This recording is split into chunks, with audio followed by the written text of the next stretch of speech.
Ricky hit him with the right, and then he pushes him with his left arm and tabletops him over a bunch of tires. That was awesome. And my favorite part of the video was, before we move on, was the big tire changing guys that came out and started clearing the Kroger guys. Yeah. Like at the end, it was like when the lions come in and clear out the hyenas. Yep. Like the first one came out, was like, "Get off her truck!" and like pushed him down. And the guy was like, the Kroger guy was about to come back up, and he was like, "Oh, that dude's like 265. Like tire guys are out here. We got to clear out." So it's nice to have big jack tire guys in NASCAR.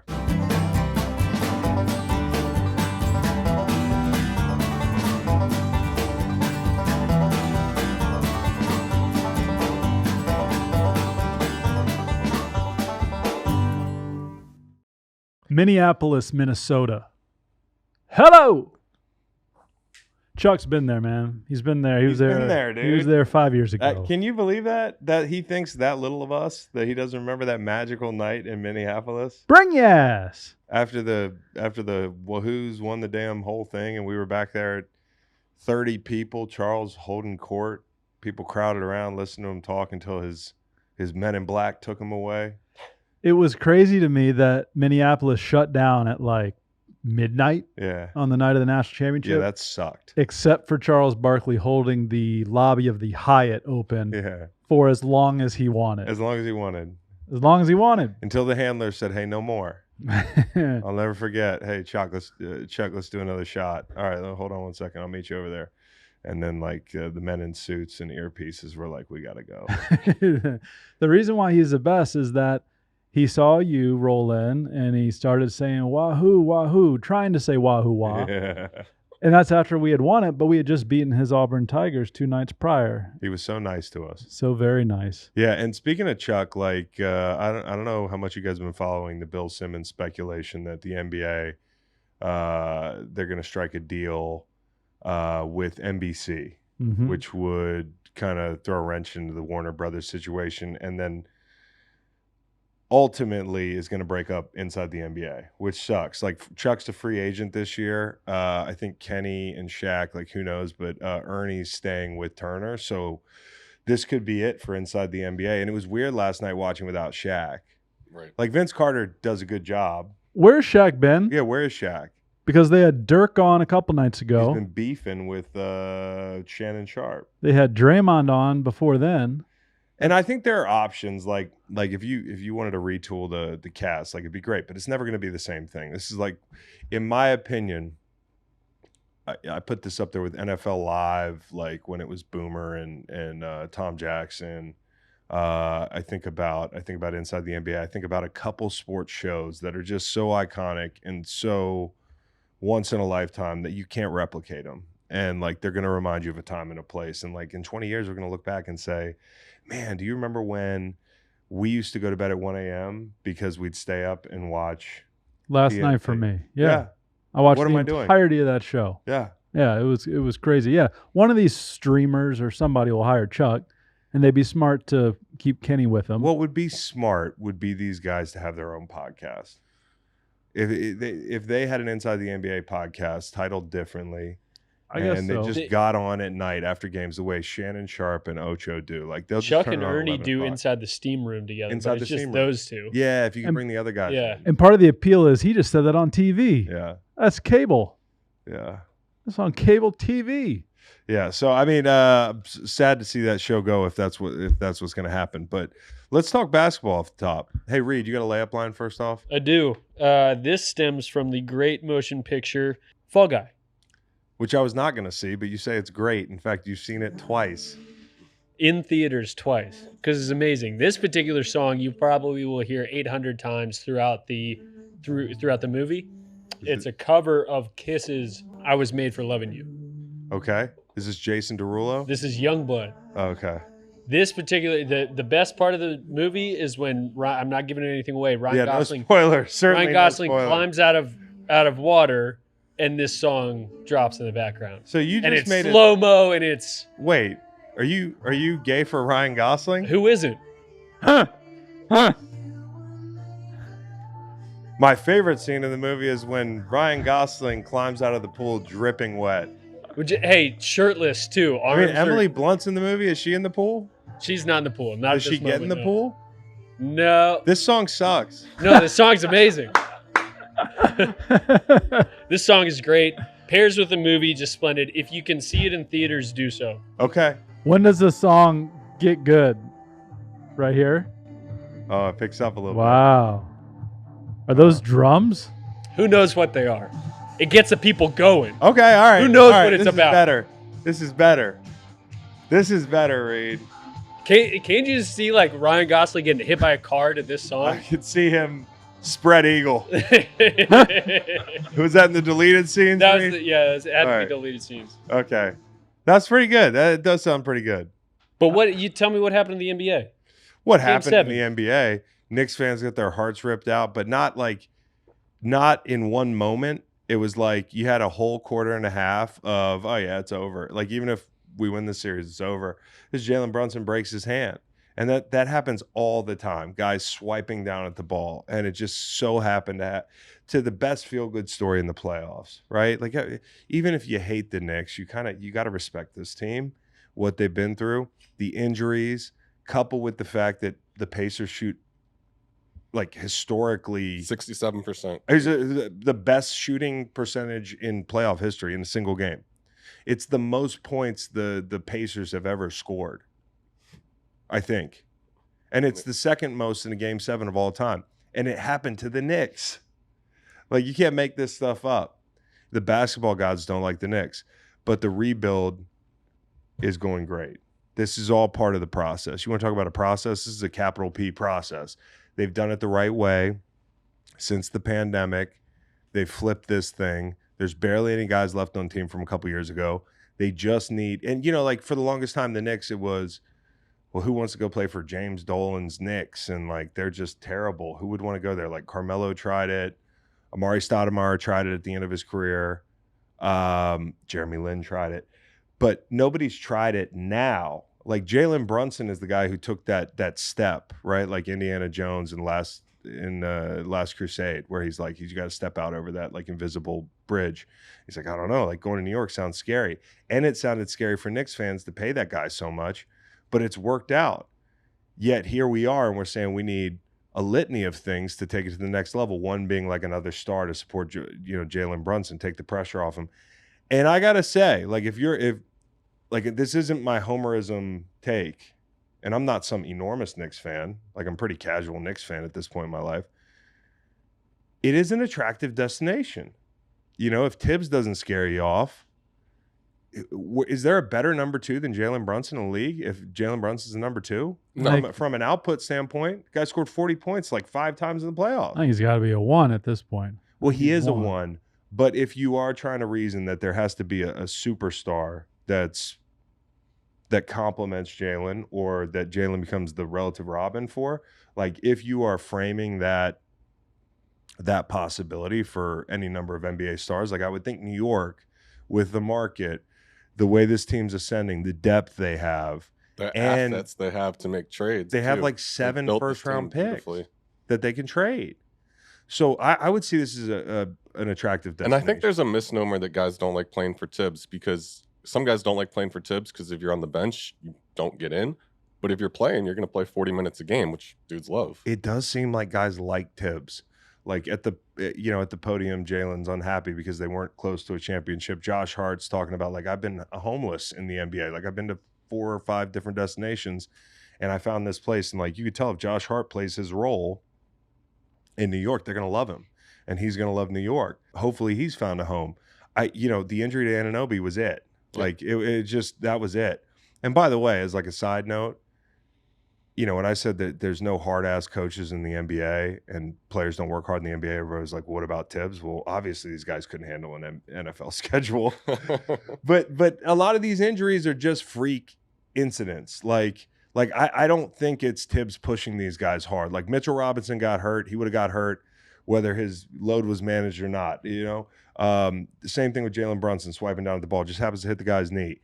Anunoby probably played too much off of rest, but mostly these Bogdanovich. injuries, yeah, I mean that was a fucked up Julius situation. Randle. Batum Hart. fell on him. It just did become everyone. It was the became problem. it just became Yeah. everybody. And I think like Tibbs has a reputation, but it wasn't about these guys getting worn out. It was just they had bad luck, and I don't know what it is about the basketball gods. Maybe this is part of the Knicks arc where they have to lose, like the Timberwolves. Mm-hmm. Yeah. You know, you got to lose a couple times. But I do want to give credit to the Pacers, man. And I don't follow basketball like some other people, like Matt, you tell me, but I can't think of a team that's more evenly distributed. Like they don't. I mean, Halliburton's a star with a lowercase s, but he's not one of these big letter stars. Like No, they have a great coach in Rick Carlisle. Carlisle's knows great. how to win with like a single good player, like he did with Dirk, and just build a great team around him. Although the Pacers are getting a ton of credit for like the Siakam trade, I think it's interesting to look at a sliding door moment. 2 years ago, they offered DeAndre Ayton 4 years, $133 million. So they could have been wrong. And Phoenix matched it. That's the way it goes, right? Like it's like people taking credit for certain draft picks in the NFL and that sort of thing. Well, they might have had another guy. Maybe Tom Brady fell to the Patriots. You know, the point is like sometimes you get protected from making the wrong decision. And I'm a big fan of Rick, UVA guy, obviously a champion, probably one of the most overlooked head coaches in the NBA. One of the greatest coaches of all time in the NBA. But overlooked, even in today's sure. landscape. And I think part of it's the market. Well, and they were running into a buzzsaw in MSG on a Sunday with the Boston Celtics looming. Like it was a foregone conclusion that the Knicks were going to win. Dude, he said it. And Rick just said, let's go run, tempo, shoot. Well, you just knew they weren't going to be able to match it. Like I bet the Knicks, but that was my heart. And I kind of had a feeling it was the wrong. And when we talked about this series like a week or two ago, I was like, oh, maybe we lose in 7.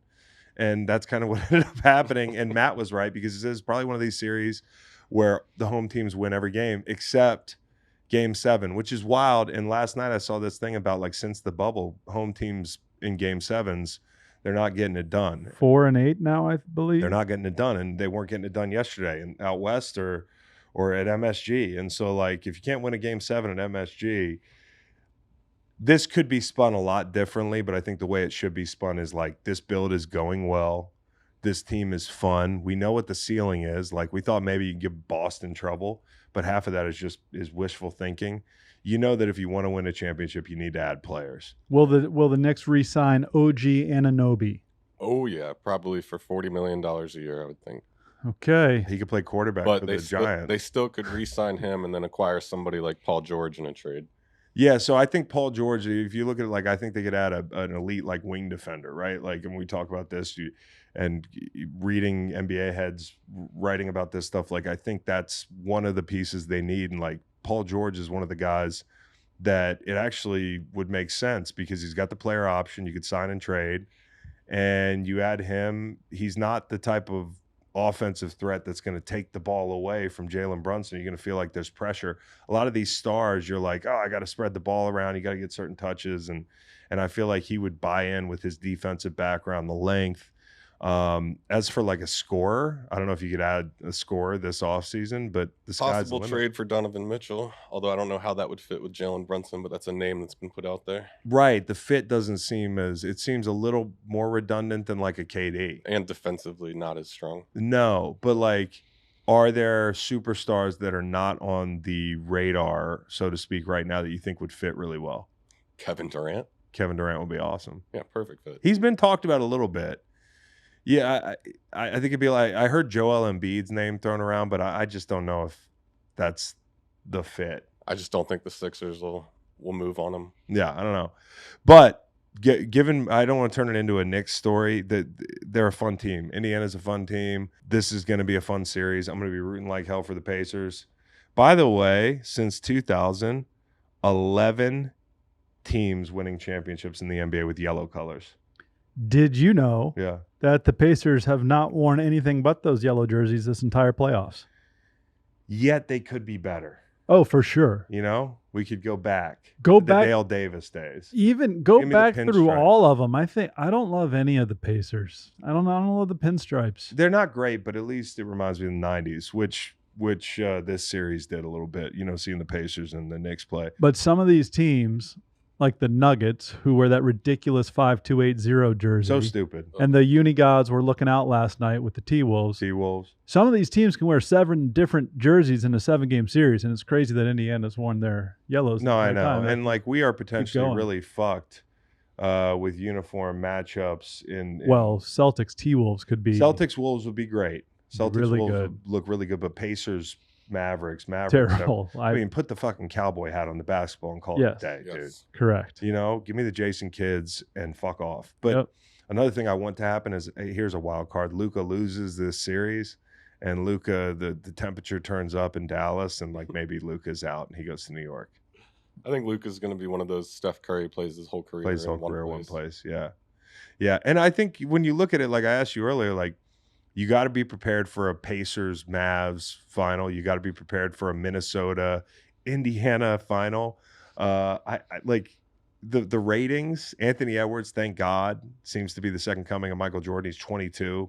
He's young. He seems like he's gonna be a face of the league. But you know, when you look at the ratings and viewership for the finals, like it is different. You brought up LeBron. I see a big difference from, you know, the big market series that we've seen in the last couple of years. Where it was Miami and LA in the pandemic, luckily, because I think that would have tanked hugely if it weren't for those two big markets. You had Phoenix and Milwaukee. That was a weird time, like, right, because it was post-pandemic, so the finals were like in July, and it felt really weird. It felt like people weren't interested in the games, and the ratings reflected that. So Golden State Boston wasn't highly rated either. Golden State Boston, there were a lot of viewers though. Because you think about it, it's just natural, like it's Boston and San Francisco. And those are two big markets, and you got star players and that sort of thing. I think the NBA has just gone the way of, like, it's really hard to repeat. It's really hard to be back there. And we haven't seen it done in some years. In Denver, you would think they were just getting started last year. They run into this buzzsaw. And I think a lot of it is matchup, but I also think it's like you got to be tired after making that run. Like when teams aren't used to making those runs, like the attrition, like they got run up and down the court in a game 7 at altitude. Yeah. Like Minnesota, what they just did to blow their lead, to beat the defending champs at home, game 7, to be down 20. It's fucking insane. Biggest losers altitude. Biggest losers altitude. Biggest winner is Bruce Brown. Yeah. Right. You need to have those guys. Bruce Brown. Who else was on that bench last year for Denver?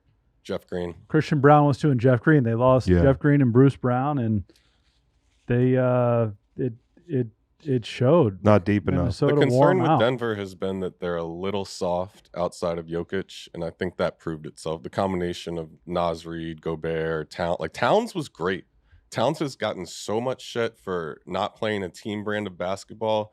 He sucked it up and just like did what he needed to do. That putback dunk that he had finished the game. Anthony Edwards, like, I don't know what Karl Anthony Towns and Gobert need to buy for Anthony Edwards, but they need to buy him a lot of stuff, because I think, like most people, if you ask casual NBA fans, like 2 of the top 10 hated players are Cat, and then like way up towards the top is Gobert. Like every time I turn on the TV, it feels like people just don't like Gobert, including the guys on Inside.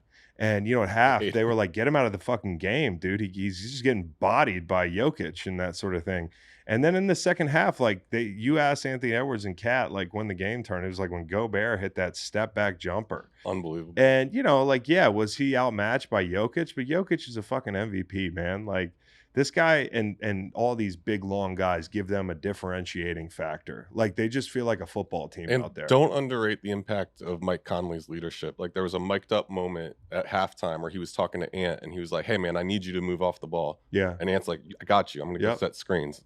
Look at the second half. Ant's moving off the ball. They get better movement. Like, they're moving Conley's off the ball. Perfect rock for them. They're moving the ball backside. They're hitting their open shots. Like, they make great adjustments. And like, another thing is, there's some pretty good coaches left in this tournament. Like, you know, coaching still works. You know, you think about the best coaches in the NBA. You know, there was a while there, and I still feel like it's going on. It's going on in LA right now with LeBron, where they're like, hey, are you picking the coach? He's like, not my call. It's like, it's more drama than you even need. Like, this shouldn't even be a conversation. When Steve Nash coached the Nets and that sort of thing, like, people are always looking to handpick their coaches, but you've got Tibbs, Malone, the guy in Minnesota's done a great job. Micah Nori. Yeah, he's done Chris a great. Finch is the head coach, but he's got You the could leg be Micah injury. Nori. Why? Because he's just standing there listening to the head coach behind him. Right. Yeah. Because they're with the ACL. Yeah. But anyways, I just think these are well-coached teams. And even the Nuggets, like, that's a ball coach, dude. In fact, that's the biggest dent in Boston's resume, is that I don't think their coach is so good. And they're a great team. And they're going to win in 5. You think they win in 5? Yeah. Okay. I do. Listen, Celtics Wolves, baby. I think that'll be fun. I thought it was fun, and you pointed this out right before. You were like, have you seen this video? But yeah, the Karl Anthony Towns, Anthony Edwards, the line of questioning as an athlete, it's familiar. Even if it's not basketball, like I didn't think the question that Malone was asked was as stupid as he made it sound. Like, how do you He was just pissed. He was just pissed. Now, the winners on the other end are asked this ridiculous question. And most people on the surface would probably agree. Like, hey, do you feel like you had to lose one of these to take that step? I feel like this, first off, who made that rule? Yeah. Like, there are teams in NBA and NFL history that did not have to lose. My favorite line is, they're so young, they don't know any better. They don't know any better. Yeah. Right? Which can be a real thing, right? But most times, teams are going to get there or they're not. They're going to lose sometimes. Most teams lose series before they win the big one, right? And so I think what struck me about this reporter's line of questioning, I don't know if he's a local guy or not, if he's national media, but like these guys have lost series. They've lost the last 2 years, you know, like, and Ant was like, how many times you want us to lose? Shit. Like, do we have to prove that we can lose before we win? Like, we've already done that. And I think what that goes to show is, it's basically the question is, yeah, but like when we knew you were good. In pro sports, there are teams that are loading up for a couple years, and there's a lot of fission going on inside, right? Nice. There's activity, but you can't see it outside. And like Anthony you could Edwards, see it last year a you could little see- bit in that they lost to Denver 4-1, but it was competitive. Yep. And you could see that they bothered Jokic. Like the blueprint was there. the blueprint's there, and they know it inside. They're sitting there in the offseason like a football team and saying, hey, we're going to be pretty good next year. And Jokic himself said that that's the team designed to beat us. Yep. And, Yep. and their GM came from Denver. Now, how do they match up against Dallas? Pretty well. I mean, they got to throw Ant on Luka. I think Ant said his matchup is Kyrie. And Yeah, he did. He made said no that bones live. about saying that. Yeah, said he was excited. So, I mean, this is gonna be a great series. I'm looking forward to both series, really. And is there one very lopsided final that you can conjure up? Is it Wolves Pacers. Wolves Pacers? Yeah. That's probably the most lopsided I think one. either of the other ones would be competitive. Who do you like to win the whole thing, Matt? Minnesota. Me too. Minnesota, Boston in 6. Boston over Minnesota with a Oh. healthy zinger. I would be puking all over myself. By the way, the LeBron thing, we alluded to it earlier. I just think it's really funny that JJ Redick is possibly going from like he gets this podcast and he's like, oh fuck, I could be the Lakers' next head coach. Like, that's insane in this business that podcasting with a star can get you an in. I'm not saying that JJ couldn't coach in the NBA. I'm sure he's brilliant on a basketball level and seems to get along really well with everybody. I do think like being in the media, being an interviewer is a if you're a good interviewer, it's a signal of emotional intelligence. And like JJ probably knows how to work a locker room. But for JJ, like this isn't as easy as it seems. Like this could fuck your career up taking this job. Like your life's pretty good, man. You know, maybe just There's keep a long having the list best of guys podcasts in that basketball. Coach the Lakers that have not coached anymore. It's very tantalizing. Like I could be LeBron's best friend and go coach him, but like what happens day 3 when you have your first big fight? You know, what happens when, you know, the guys don't want to play as much? What happens when like When LeBron's jumping up and down and yelling at you for not challenging. yeah. And so my thing with JJ is like, hey, it seems obvious. Like if the Lakers offer you to be the head coach, you take it, but I don't think so. If I were JJ, I'd stay there and podcast and I'd say, hey, LeBron, you got to put the podcast first, not your career. Cause like you and LeBron having a podcast for the next 10 to 15 years, like that's going to change your Job life. stability. Going to LA for 2 years before LeBron retires is not like, that's not a power move. That's the move where it's like, oh, that guy did that like 10 years ago. I forgot about that. With the 56th pick in the NBA draft, the LA Lakers select Bronny James, Exactly, dude. You already got your Guard. pick slotted. And the whole thing. USC. So I think you'd look back at it at one point and be like, oh, that's like when, oh yeah, didn't Dennis Miller do Monday Night Football? Like it'd be the same thing. It'd be like, oh, I remember when JJ coached the Lakers. I'm not doubting his aptitude, but what I'm telling you is like you're walking into a shit show, man. Yeah. Even if LeBron's cool as fuck, it's like that man's ambition is crazy and he likes things done the way he likes things done. He has that cachet where he can do that. you would have to be a beta. You'd sign up for being a beta, and if anything goes wrong, your reputation is going to be ruined, not LeBron's. Yeah. I'd want to be guaranteed that I could survive LeBron Yes. if I took the job. I don't think they're writing those up. Well, he can't play forever. Yeah, you're right. But if NBC comes back and they fucking take away inside the NBA, as long as you bring back round ball rock. Fox has it though. Really? I don't know for how long they have the rights, but they're using it for college basketball, which is a total mindfuck. It just feels so different when you see the Peacock. Yeah. And, bring back the Tesh at Red Rocks. Yes. B-roll. A blimp over the Delta Center. Oh, come on, dude. It was the best. This weekend I had the boys, just me. And so Saturday I was like, you guys want to watch Jazz Bulls finals? Like, let's watch it on YouTube, like the whole game. Well, they lasted 5 minutes. The picture wasn't good enough for them. They were like, what the fuck is up with the picture? Where's Michael Jordan? But it was a lot of fun. Like, you had the round ball, like you had the Jazz Bear. We talked about him last pod. With sparklers like descending from the rafters. Like, I'm pretty sure the pyrotechnics were not up to par. The whole thing, like, that was the 90s, bro. The electricity was palpable. I just miss it so much. I think everybody misses it so much. And I think for 5 minutes before they ran upstairs to play 2K because the picture is much better, I think they understood what the 90s was all about, which is like electricity. And I think there's a lot of yearning right now in sports and in the real world to get the 90s back. And we didn't even really know about Karl Malone's personal views. Well, we didn't know about his personal actions. Yeah. Okay. But here's the thing. What it all boils down to ultimately is that the world is too connected in sports and otherwise.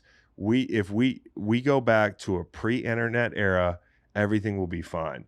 But until we cord cut, so to speak, we don't even have cords anymore.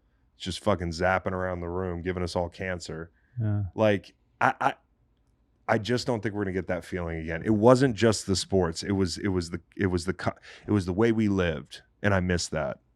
And I also miss round ball rock, and I miss hand checking, and I miss like 85, 82 games. And the mystery of the icons. Like, Michael Jordan was shrouded in mystery. We didn't know what he was doing every single day of his life. He was Shai Gilgeous-Alexander, like Shay. Whatever the fuck his name is. Here's another guy I'd like on the Knicks. Talk about elite defenders. Oh, he'd be fun. Oh. Okay. Big foul for him, though, on that three-pointer to lose the game. Yeah, for sure. But who cares? Hey. Oh, one last thing. The disappearing shoulder stripes are never going to look good. They don't look good now. They're not going to look good in retrospect. Which team are we talking about? The sick T-Wolves unis, but on their shoulder stripes, they disappear. Yeah. Like, they just go into, they're awful. I hate that. I'm just so glad they got wise and they're wearing the KGs. For sure, but they wear them sparingly. And then I was like, oh, man, that guy is well-dressed. And then it turned out to be A-Rod, and I was like, that's kind of a bummer. Warrior Seas had 12.4 million viewers. I mean, that was a pretty good series. Look at the last couple years. The NBA has to have a big finals, and it would be great because it's all about like replacing LeBron. I'm not saying Anthony Edwards is going to replace LeBron, but you need to pass the torch to somebody that's got that electricity and the ability to go deep into the playoffs every year. And I think like if they can keep this core together, they're fun and they're physical and they're fun and they don't score 140 points every night. Like that's what's fun is like if you like defense, if you like physical play, like this team is fun. If you like post-game interviews with comedy. Yes, dude. And by the way, put Cat on the list of guys whose voice sounds nothing like he looks. Yeah. Yep. You know what I mean? He's also an Eagles fan. So maybe we can talk to Cat about getting Ant on in the offseason. Maybe we can get Cat and Ant on in the offseason. Talk to Anthony Edwards about football because I think he could be very good. Okay, anyways, that is basketball. Let's knock out a couple of these.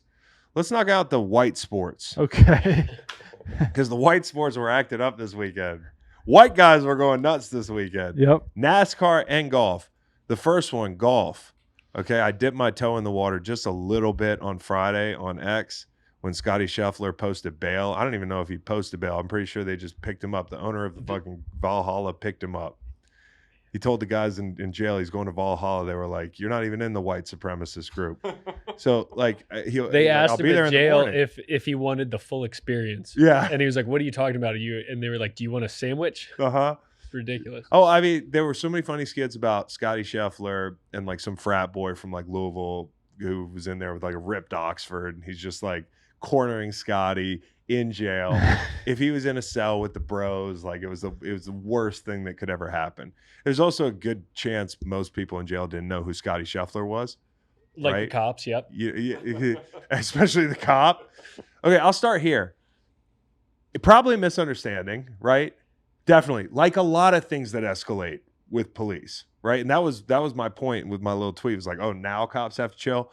People didn't like that. Some people like that. Some people didn't like I liked it. Well, it's just fucking obvious to me that like this is how a lot of things start in other scenarios that go badly. Not to mention the fact that like, you know, Clay Travis is getting on. He always thinks he has a point. That Clay Travis. If there's one thing he's good at, it's thinking he has a point. I think on its head, it's really funny to picture Scottie Scheffler in jail for a night and then going out there and by all accounts shooting pretty well the next day. Not even for a night, like an hour. An hour. It was just an hour. Yeah. All right, like you don't like the word privilege, like to stop giving it to people. Clay Travis's tweet said something to the effect of like, "Hey, if a black athlete had gone, you know, had happened, we'd be burning it down right now." Well, I also think Clay, if a black athlete did that the night before whatever the biggest sporting event of their life was, not that this was for Scottie, the black athlete wouldn't be playing the next day. I think that's the difference. Mm-hmm. Correct. Scottie Yes. played he wouldn't have been just booked in process. and maybe it could have been a black golfer. I don't know. Like you could argue some Tiger Woods parallel or something, but like I just don't think so. I think Scottie Scheffler is a hero to the white man, and I get it. Like the guy's electric. He seems like a great guy. He loves golf. Like he loves golf. He's very good at golf. Electric? Why? Oh, and he's just like electric in the way an electric car is electric. He's electric in a very Caucasian way. Yes. Okay. Yeah. So like I get it. Scottie Scheffler seems like the fucking man. And did he do anything terrible? No, he just didn't. What are you talking about? He destroyed a cop's $80 pants beyond repair. I would also say that you could look at any number of athletes that get into trouble, and fans always say, well, why didn't they just comply? Or why didn't they just, I know you didn't do anything terrible, but just listen and none of the bad stuff will happen to you. Well, he didn't listen and nothing bad happened. We went to jail for an hour. I'm pretty sure that cop's in more trouble than Scottie Scheffler. Yeah. And then the guy from Valhalla picked him up. So I know people don't like when sports get extrapolated into really political or like hard line themes. But this is a funny layup. It's like, I'm not saying it like, hey, Scottie Scheffler should be ashamed of himself. By the way, on the Harrison Butker thing, this is the last thing I'll say. We had that whole conversation. I'm pretty sure there's a lot of people saying, oh, Harrison Butker's trying to be canceled. He's the leading jersey sold the very next day at NFLshop.com. Mm-hmm. Yeah. There are a bunch of alpha males of November. willing to wear a Kickers jersey to prove that they decide what's for dinner. Mm-hmm. So it's very funny. It's just like sports. And then Florio had this tweet where he's like, sports is now like politics. Sports has always been like politics, and that is very tribal. Now we just have real politics involved with sports because of the 24-hour news cycle, social media, and the increased opportunity for athletes to speak out. So what came first, the chicken or the egg? I think sports has been tribal a long time. It's just now we have even more stuff to argue about and a ton of mediums to do it. So right. We get to hear what everybody thinks. it's unfortunate. Yeah. I'm just joking. Not great. No, but like the Scheffler thing was funny. Yeah. We're obligated to say somebody died and we don't like that part of it. Well, somebody died earlier. Correct. Right? A lot of bleary-eyed people waking up thought it was a much different story. No question. No question. And it was dark and raining. And I'm pretty sure Scheffler probably thought he was a stalker. So I'm not blaming Scheffler. Like if somebody jumps on my car and I don't think they're like, and I think they're like a Scheffler stalker, I'm going to keep driving too. Mm-hmm. But here's how that thing should go. Once the cop figures out that it's Scottie Scheffler and there was a situation where maybe he was confused and that the cops were supposed to have like recognize the credential of said vehicle, right? Isn't that what happened? Correct. Cop made a mistake. Then the cop should be like, oh, fuck, it's Scottie Scheffler. My bad. But that should happen to Anthony Edwards too, pulling into the fucking Wolves stadium or wherever. But it's not going to be the same for certain athletes. Right. And that was the only point. And you got to wonder if it would have played out quite the same if Jeff Darlington hadn't been there filming everything. Darlington was Scottie's best asset in this thing. Big Scottie Scheffler fan here. I know little about him, and that's why I like him. And I read a report where Scottie did not, like on purpose, didn't try to tell the cops who he was. Which is really cool. Which is really cool. Plus 5 points. Yes. And then the next day he was real classy about it. Yep. And it's funny though, because you wouldn't think that he would have had to driving into the PGA Championship in a PGA Tour marked car. You wouldn't think that he would have to say, "I'm Scottie Scheffler. I am going this way." Listen, and a lot of some of those cops fucking seem really cool the next day. They're like, "Oh, it's Scottie Scheffler," and the whole thing. But the point is like not every cop is free of a power trip. There are some cops who are on a power trip, and we've talked about this at length. Well, that one had to save face because he got dragged. What's he gonna do? Oh, my pants are ripped. I'm gonna let him go. Nah, I got to get in the back. Yeah, nobody rips my my.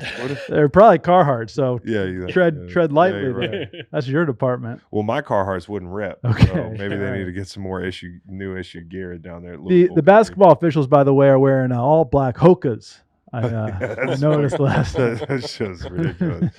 All right. So then this one is it's bouncing around the white sport. Talking sport. Talking white sport. Talking white sport. Okay, another white sport this weekend, NASCAR. I'm a big fan of NASCAR. One of the reasons I like NASCAR is because this shit happens sometimes. You get two guys and it's some good old-fashioned fisticuffs. You got a bunch of guys in Kroger outfits fighting a bunch of guys, and I don't know, is that bad? And it's totally like welcomed. It's totally cool. What do you think about what do you think Kroger thinks this morning? Anyways, I don't know, but apparently that's the father of Stenhouse Jr. Yeah, Stenhouse Senior. That sucker punch that who comes in. There was one guy that punched. Okay, so we need to paint a picture for the audio listeners. Okay, there was a NASCAR fight. And Kyle broke it down for me over text because he's really actually into the stuff. He knows Kyle Busch. He likes Kyle Busch. He says Kyle's a great guy. Kyle gets a lot of shit from a lot of people. I guess, like, from what I understand on the outside looking in, like, Kyle is thought of negatively by a lot of NASCAR fans for reasons that are escaping me. And some other drivers don't like him because they feel like he wrecks them. Okay, well, in this situation, shoe on the other foot, Stenhouse supposedly wrecked Kyle Busch. Now, Stenhouse claims he didn't wreck Kyle Busch. He claims, hey, it's a short track, early in the race. If you can't pass anybody then, you're not going to pass anybody. So I got to pass some people. And then Kyle Busch says, hey, we're on like lap 1. We don't even have water temp in the car, and we're wrecking each other on 2. Now, I don't know what that means, but I think it means it's early to do some shit like Stenhouse did. Now, Stenhouse says he just shot the gap and that he didn't knock Kyle Busch into the fence. Kyle Busch knocked in the fence and then hit him. Now, I haven't reviewed the actual crash because why would you want to watch cars racing around in a circle?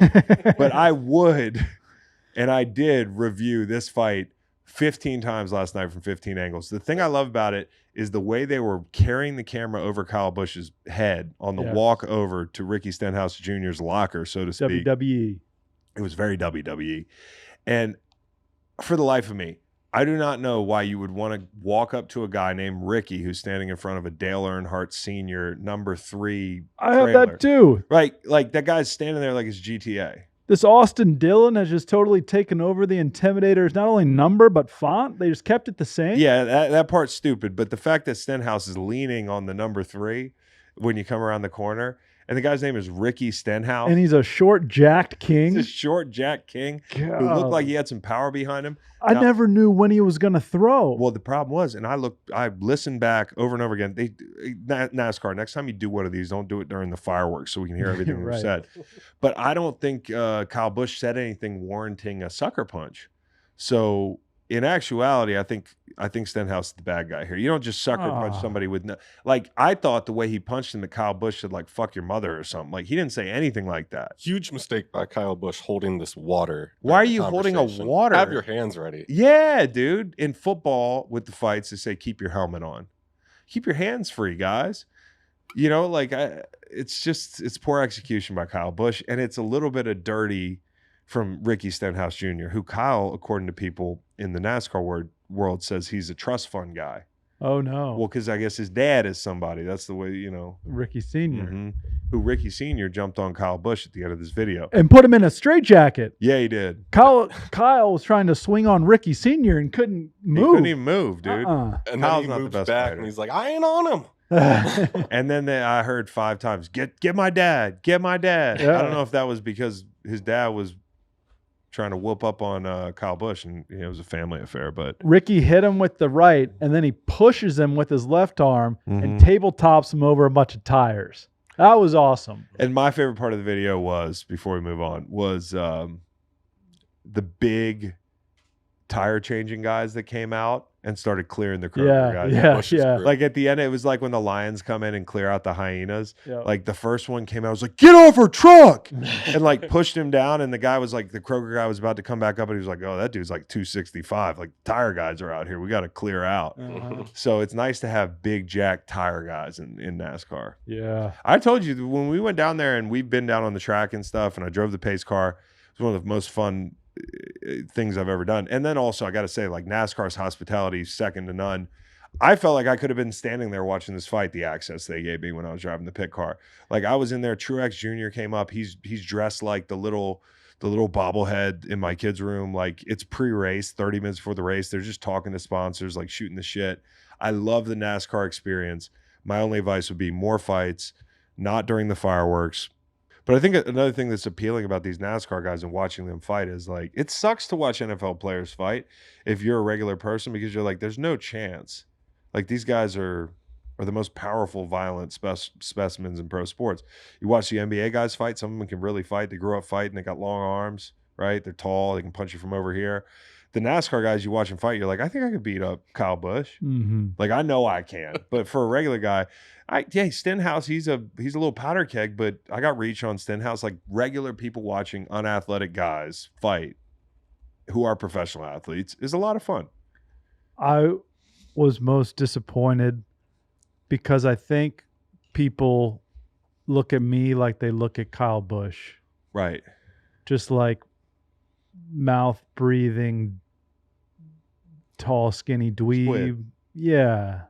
Little, Yeah, you know, a little man to you.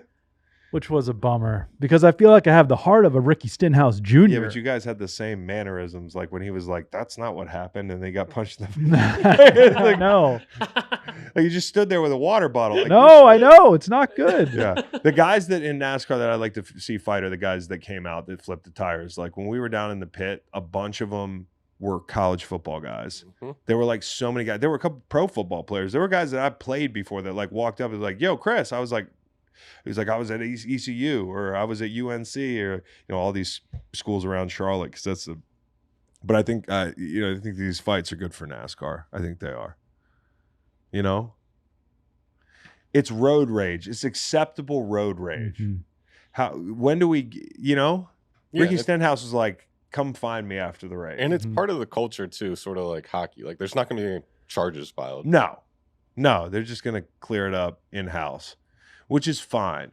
Okay. Now let's get to the real sports, football, Hmm. the NFL. Couple things on the agenda before we get to our guy, Bud Dupree. There aren't enough good quarterbacks, man. Just pay him. You got to pay him. Pay him the money. Tua thing. Pay him his money. Let me give you the other side of that. Okay. Can I give you the other side? Because I really have thought about it. The news out this week is that like Tua wants more than 50 mil. And if I were Tua, I might want more than 50 mil because like as an athlete, you're supposed to convince yourself that you're the best and you're worth every penny. And like you can sometimes ignore certain things and highlight the things you want to highlight in like an interior monologue, you know, as you get prepared to negotiate and you stand up for yourself. Hey, Dolphins fans would say, if you want to pay the guy, this guy is like, if you look at his net season stats and all this stuff, like it's been really good. And he's turned out to be a good player, man. I think I've been pretty consistent about Tua. I think he's a good player. Okay. I think the hyperbole has gotten out of control and I've been from the beginning on the other side of that. But here we are where Tua's come down to earth and we can have a real conversation about his value. I think the other side of that is, you know, a lot of people talk about the stats. Well, if you're going to take the stats for the season, are you going to ignore the context that the statistics give you when the rubber hits the road? And I'm talking about against good teams in the playoffs. Has not won a playoff game yet. There have been injuries, no question. And I know you could say like, well, we just paid Kirk and you just paid all these people and all that stuff. But I'll just say this. Minus 110 point differential against good teams last year. Okay. I'm talking about teams with winning records. 16 points average. I've been singing this song for a couple years. 8 touchdowns, 7 interceptions. Early in the season when they beat the Chargers in the shootout, you're like, okay, they've arrived. Tua's taking that next step. They've beaten a good team. You look at them a year ago. Prior, they lost a rock fight, right? Where Tua didn't play that well at LA. They go back to LA. They blow them out. It was a high-scoring game. Then you go the entire year, and I don't think they beat a single good team. So the point to me is, like, if you're going to pay a guy, are you trying to sell tickets and tout that, you know, you rack up all these yards, your offense is high octane, or are you trying to win championships? I mean, ultimately, when you contend with a quarterback and giving him a big deal, I'm not saying you shouldn't pay him, but if you're talking about 50 plus, I say no way. I say no way. The other guys in the 50 club, I'm watching Rich Eisen yesterday, who's my guy. I get in this particular argument with Rich all the time when I come on the show. You know, they're going down a list of 50 plus male guys, and they're saying, you know, Burrow, different class. He's 5-2 in the postseason. You know, Lamar Jackson, different class, been an MVP. He's got to get better in the postseason, but you'd be hard pressed to find a guy who would take Tua over Lamar in the NFL. Okay. Jared Goff, you could say, is kind of a corollary, right? Because he's a guy who's got great talent around him. People think he's a little bit more on the game manager end of the spectrum, but I've seen him against good teams make big throws. I've seen him score 50 plus against the Chiefs. I've seen him in a Super Bowl, get into the Super Bowl. Now, he laid an egg in the Super Bowl, but he got to the Super Bowl. I've seen him in Detroit win 2 playoff games this year. Impressive playoff victories. So you can't make Goff the parallel. The only one that you can say, well, Herbert hasn't won anything. Guys, we are being disingenuous if this is a parallel, because you pay people in this league, talking about these two guys in a vacuum, on potential, because neither guy really, when it comes to nut cutting time, has proved it. So if you want to use Herbert, who just got north of 50 as a parallel, be my guest, but you're ignoring ceiling. I do believe we are close to Tua's ceiling. I think we've seen the ceiling, and it can be very impressive, but I don't see something that tells me over the next couple of years, if you bring him more weapons, or if you improve the protection, or, you know, if the run game improves. Most of those things have happened. Now, the protection has been spotty, but he's not a play extender. He has not played in big situations, and to just walk in and hand him 50 mil, I think would be short-sighted. Now, they have other options, Macon. Can I interest you in playing out the option? Yes. On the 5th year? Oh, for sure. Okay, like, hey, my quarterback's Daniel Jones. Right, exactly. This is what got you Daniel Jones, was overpaying a guy. Now, I'm not making a comp, right? You could say Daniel Jones has won a playoff game. You could say that Daniel Jones has not had the heights that Tua has. I'm not saying I'd take Daniel Jones over Tua, but what I am telling you is New York's cupboard's been a little bit more bare than Miami, so we can't make that comparison, those two quarterbacks. I'd probably take Tua over Daniel Jones, as much as I think Tua's flawed, but you're looking at a $40 million contract. And of course, in talking about these contracts, there's a lot of people that when they hear me giving pause to this concept, they say, well, you're just missing the big point. The big point is, if you pay a guy now, he's not going to be top 10 in APY at some point. Like, you know, there's a reason Josh Allen's making $43 million, is because it's been a couple years now. It's the reason that Patrick Mahomes is making a certain amount of money. It's just all different deals, and the timing. If you pay him 50 now, or you don't pay him 50 now, in a couple years, it might be 65. Okay? But I would say this. Do you really want to just pay a guy just because and lock yourself into a big contract? Tyreek Hill is going to be up in 2026, right? I think their window is Tyreek Hill. Yeah. Okay, like, I don't think if Tua makes a jump, they'll be happy to pay him. I don't think they've seen enough to extend him now. And paying Tyreek makes it tougher from a cap standpoint. The front office would have, if you got to pay both these guys over the next couple of years, the front office would have to be gangbusters in the draft, right? Then you'd have to accrue young talent and that sort of thing. Lions have a $50 million quarterback and a $30+ million wide receiver on the books, but they make it work because they draft well, because all their guys are good that they draft. And so the Dolphins, if they make this move, have got to hit their draft picks, and they got to find a way to pay Tyreek, because this offense is not going to look the same without Tyreek. When Tyreek left Kansas City, you know, people are like, is Mahomes going to be able to win? A couple years later, he's proved that he can win without Tyreek. I don't even know that Tua can win with Tyreek. So my point is I would play him on the option, which Rich Eisen thought that's not fair to Tua. He's proven it. Proven it where? You know, he's proven it against teams that cannot handle their speed, the run game, the scheme, the quickness with which he gets the ball out. But when the windows tighten, the linebackers get better. People can challenge receivers because they're better. There's more pressure. There's more pressure up front. He does not look the same. And so I just look at this and I say, hey, play the option out. Play the option out. If his feelings are hurt, so be it. And then in a year, if you're still not sure, franchise Tag him. 40. Yep. And then Tyreek's going to be up. And then make a decision, right? But I got to tell you, I understand why the Dolphins would pay somebody. I understand that, like, you know, there are quarterbacks in the past that I've been like, yeah, fuck it, pay him. But I just think the Dolphins can be so good. And so I look at this and I say, like, yeah, it's been my crusade to properly rate the guy in Miami. But I also look at it like for the Dolphins, they are so close to being somebody that nobody in football can hang with offensively. And for a lot of weeks they are. But when the rubber hits the road, they are not that team. And I think it starts with the quarterback. I would go as far to say, like, if you're Mike McDaniel and you're Chris Greer, be a running team. Like you kind of were last year on the low, right? Because everything comes off that run game, that stretch action, sideline to sideline, play action, eye candy for linebackers. Well, and they added another. They added Jalen Wright, the kid out of Tennessee, to Exactly. join Mostert and Achane. And you're like, Jeff I didn't Wilson. know we didn't have enough Right. backs. Yeah. So and they add Jonnu Smith. Yeah. So like they are leaning more into the power side of the foot. I think in the second half of last season, McDaniel hit a point where he's like, okay, I know who the guy is. We've got to run the ball, and this is going to be the meat and potatoes of what we do. I still think you could have a better quarterback back there to run that offense, but you could commit to Tua on an option and possibly a franchise, bolster your team as a running football team, and figure out his replacement on the cheap as time goes on. I think Sam Darnold was the answer. I think I would have thought Sam's making like 10 in Minnesota. You know, put Tua on the option and give Sam Darnold a chance to wait in the wings. And if things aren't going well, give him a look.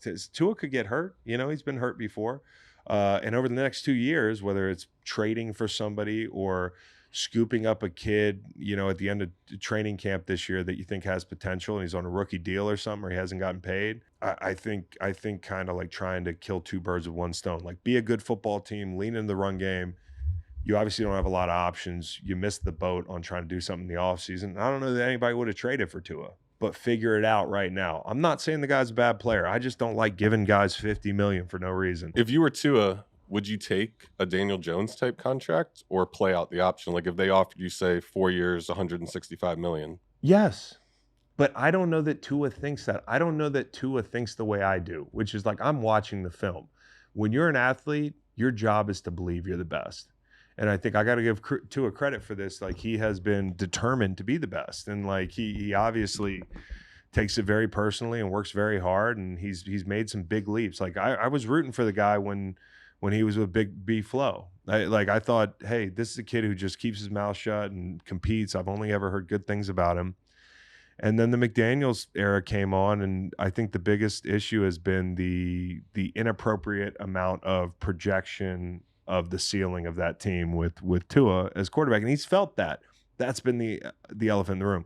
So Tua, the last thing Tua wants to do is be like, yeah, I'll take 40 a year.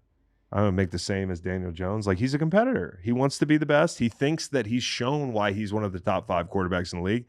I don't think so. That's the difference. And what does Chris Greer think? I think, judging by their offseason, I think they're getting ready to pay Tua.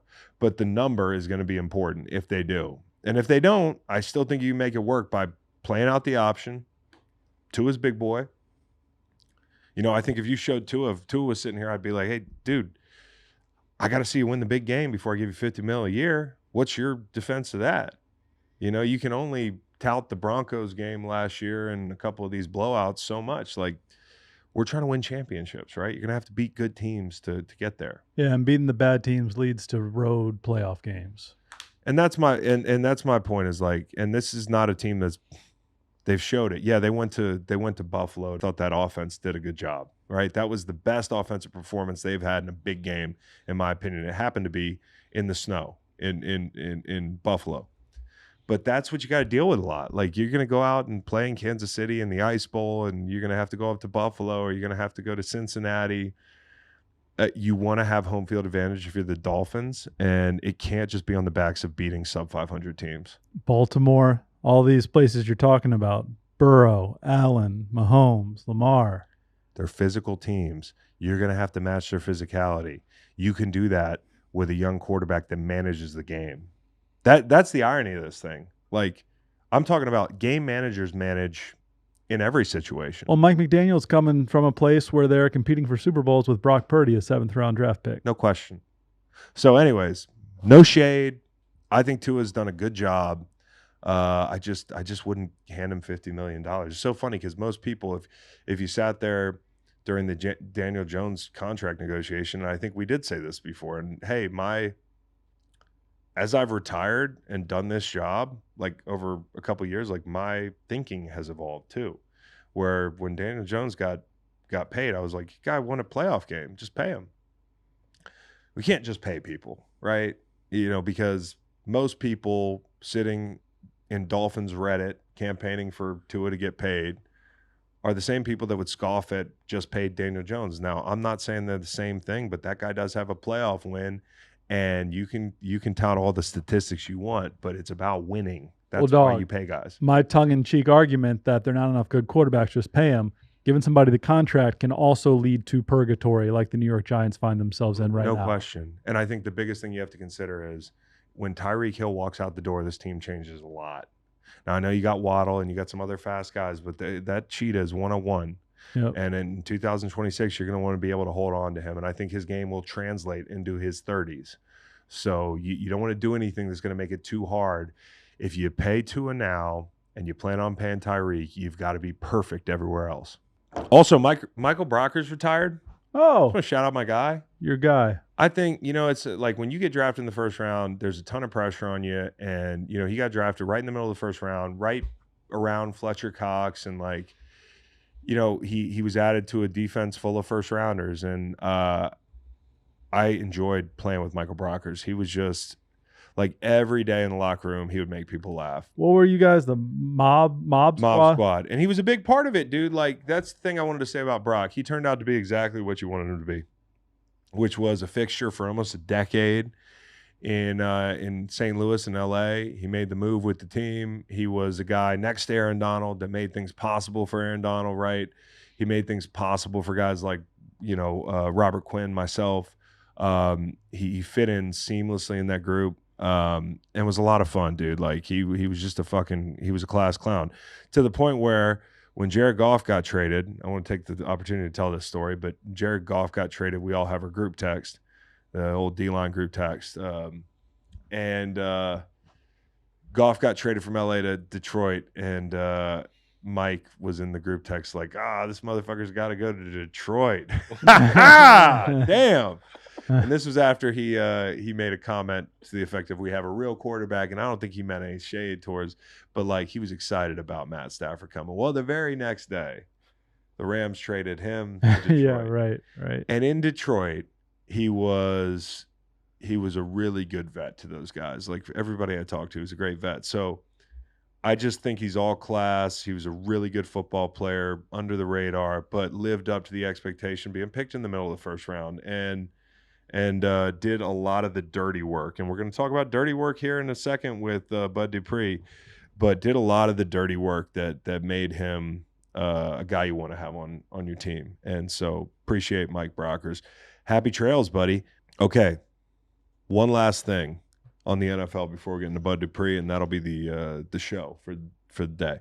I read a really interesting article about how ownership might change in the NFL, and I'm sure some of you guys probably read the same thing, but it's about the NFL attracting some private equity ownership groups, which is currently not something that they're allowed to do now. League meetings are coming up in Nashville in March. They talked about it. The special counsel talked about it. It's like a special council of owners. Like, the reason you would want private equity people is most of these NFL owners are just lowly family ownership groups, right? The teams are too damn expensive. They don't have a lot of money, right? And so when you think about things like building a new stadium, and that sort of thing. It'd be nice to have a little cash injection. Mm-hmm. Another thing is, as valuations get high, Broncos just sold for $4.5 million, or Bill, not Mill. Maybe it should have sold for $4.5 million. God's team. And then the Commanders sold for $6.5 billion. Like, with all the bullshit that they've got going on. Shout out Kenny Chesney. Yeah, FedEx Field Saturday night. Is he going? Are you going to go? I don't know. Okay. I don't know. So, anyways, the whole thing is the valuations are getting high, and there's way more billionaires, believe it or not, elsewhere around the world than in the United States. Like, there's 813 billionaires in the United States. There's 2,700 worldwide. And so, like, there's just a lot of money out there. And by not inviting some of these groups to the party, like, you are losing out on a little bit more cash flow. And in other leagues, like, they do this. Mostly all of them. Quietly, too. Like, in 2010, there were 26 deals brokered by PE companies, like, in pro sports. Since 2015, it's been 150 deals per year. And so, like, you look at the NBA, the MLB, the NHL, like, this stuff pops up. Now, what the NFL is talking about doing is they're talking about bringing in these groups to be minority owners. For sure. Maximum stake. No brainer. Yeah, right? You can only own a piece of a certain amount of teams. And another thing is they want them to hold on to these teams for more than just a year. Because private equity, it's more of a cold calculation. Like, they might say in 3 years, we want to flip this thing. And the NFL, who's having a hard time finding owners right now, would be like, well, fuck, dude. Like, we gotta flip this thing again and again. Now, minority owners don't make decisions, right? Like, the majority owner, who has to have 30% of an NFL team, makes those decisions. So, like, most of those teams are set up that way anyways, where there are a bunch of minority owners. I learned this week that Lewis Hamilton was a minority owner, is a minority owner of the fucking Broncos. Now I know why he was on there eating food. Exactly. He'll try anything. He's meddling too much, in my opinion. That schedule release video sucked. But the whole point is, like, if this happens, I pray, and I think it should happen, because this is what everybody else is doing. What we're doing is kind of antiquated. Like, if there's money out there to improve facilities, to kind of cover the admin costs, so to speak, of a fucking NFL franchise, like, you should go get them. And I also think they're probably going to be smarter than a lot of these owners. Listen, if there was a way to price David Tepper out, who you can't, who's worth $20 billion, like, if this eventually becomes a thing where we're getting rid of David Tepper, then great. I kind of wonder what they're chefing up behind closed doors right now, try to think about getting him the fuck out of the league at some point. Because the guy's bad for business, like, literally. If this happens, you had better take the stadium proposals off of the public docket, dude. I don't want to see another stadium proposal. If one of these fucking big groups comes in, one of these EPL kind of sponsors comes in and just infuses a bunch of cash into a team, one of the reasons that they're talking about doing this is to make owners more liquid. Well, I hope that liquidity doesn't go somewhere else. I hope that liquidity goes into the organization, and we no longer see, hey, the fucking city of Buffalo has to spend $700 million on a stadium. Like, cynically, though, I think the private equity firms would want public investment and might even spend money to curry public favor towards public investment. And I know I'm going to end up getting disappointed. I know fans are going to end up getting disappointed. But I do think net, whether you get that thing done or not, it's going to be good for the NFL. And by the way, like, in other leagues, they have minimums. Like, I think in the MLB, you got to go 5 years. So, like, if you're a PE firm and you buy a minority stake in a team, you have to own it for 5 years. So they avoid the turnover that way. And also there are limits, like NBA, NHL, MLS, NWSL, which is the women's soccer league, allow 20% private equity. And then the MLB is 15%. So, like, you can't own any more than that. So this isn't going to shake up the sport. It could improve the sport, though. And if I were one of these bigwig groups, like, I would be looking at the NFL. Like, you're talking about value in 2011. That TV deal went for 42.2 bill. 2021, everybody knows, 110 billion. I mean, like, give it another 10 years, see what happens. I mean, we just saw 2 NBA teams get flipped by private equity, both the Sixers and the Suns, and they made, in the Sixers case, hundreds of millions, and in the Suns case, billions of dollars. So this is the way the world's going to go, dude. This is just the way it's going to go. And I think it's good for I would like it eventually if private equity firms could own more than 15, 20%. I would like it if certain private equity firms were majority owners. Because I don't know if I just feel this way, but I feel like when it's a group of people, there's more checks and balances. When it's one person, it can be it can be tyrannical. It can be tyrannical. It can be just like it could be David Tepper. So I think if we can get to the point where ownership improves, the game will improve in untold ways. Like there'll be franchises that pull themselves out of poverty because they're not doing stupid things. Like I think it'd be great to have some of these groups in our game. By the way, the poorest owners, think about like groups that could use a cash infusion from one of these PEs. McCaskey. She's only got like she's like the 28th richest owner. The McCaskies, they got a new stadium coming up. Okay, Adams in Tennessee, 25th. She's only got $2 billion. Wow. And they're trying to build a new stadium. You know, like Yikes. You need some walking around money for that. Pagula, they're the 16th richest ownership group. They're worth $6.8 billion. And then Josh Harris, that's another stadium franchise is going to be in line to try to build a new one any fucking day now. FedEx Field is just a dump. Is anyone in the room smart enough to provide the counter argument for why it shouldn't be allowed in the league? Because they're not going to be as involved. It's going to be more of a cold calculating endeavor for them. Styrofoam Ladder on Reddit says private equity is going to end up being the downfall of society. They've ruined everything else. Now they're going to ruin sports. Okay, Awesome. Private equity might have ruined everything else, but it doesn't mean they're going to ruin the NFL. I think the fear is overblown, but the fear would probably be that they're like corporate raiders trying to extract value from the company and then get out. So actually fuck the company up and leave.